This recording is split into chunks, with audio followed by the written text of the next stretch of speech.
We don't talk as much about the experience of illness as we talk about how to get over it, how to stop it, how to prevent it, how to relieve it, how you can be healthy if you really try.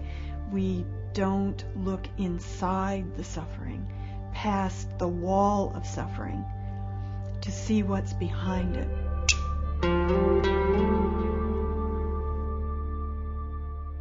I remember when I first got diabetes that besides learning all the horrible things that were going to happen to me, the next thing I learned was, there's going to be a cure in 15 years. And then, of course, when 15 years came up, there'll be a cure in another 15 years. And I remember thinking about, that's well and good the second time I heard it. The first time I heard it, I bought into it. The second time I heard it, I found myself thinking, that's well and good, but what I'd like is something now that I can use for the next 15 years before this cure is supposed to happen.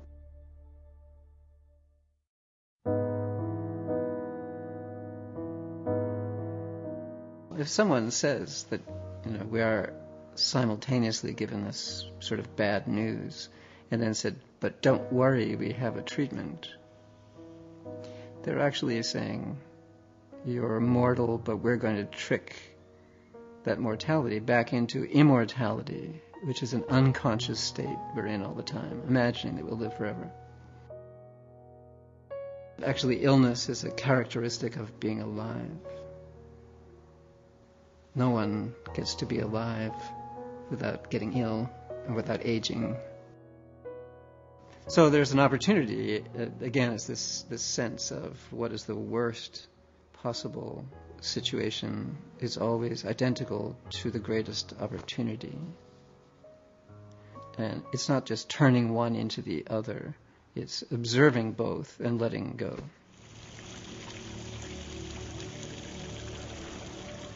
Oprah, a couple of years ago, I remember this because I wrote it down at the time. She said, when you don't have your health, you have nothing. And she repeated it. And I thought, Oprah, don't you know anybody who's sick?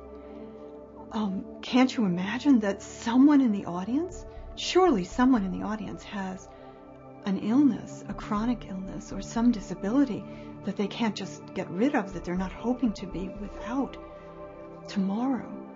And to say to them, you have nothing. But it's a measure of the fear.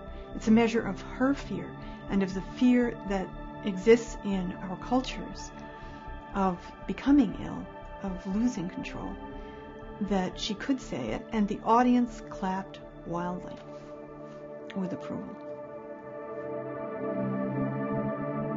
Pain and suffering are really the kind of thing that are too saddening and too confusing to pay attention to. And this is why we've opted to ignore that. We have even invented something we call painkiller, which is assassinate the thing as intruders and invited and solicited. What will numbness do? What would it prevent us from having access to?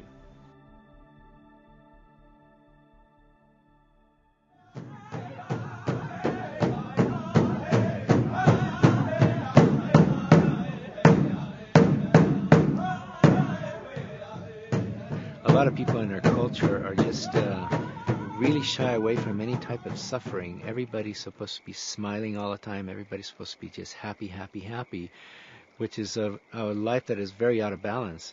And within traditional societies, the idea is one of becoming in harmony with life itself, regardless of what is happening. Actually, most of the ceremonies that are done in Native traditions involve suffering. So the message there is that suffering is very sacred. And so suffering is not something to be gotten rid of. Well, I think we live in a culture in which we try to separate ourselves from suffering, from people who are suffering. And like it's maybe like a contagious disease or something. That suffering is bad, so I want to stay away from people who are suffering. And not acknowledging that from suffering can come strength. Any of us who have dealt with loss or coped with some personal tragedy know that that's true. I'm glad it happened to me. I would take a cure in a minute, but if it hadn't happened to me, my life would be very different.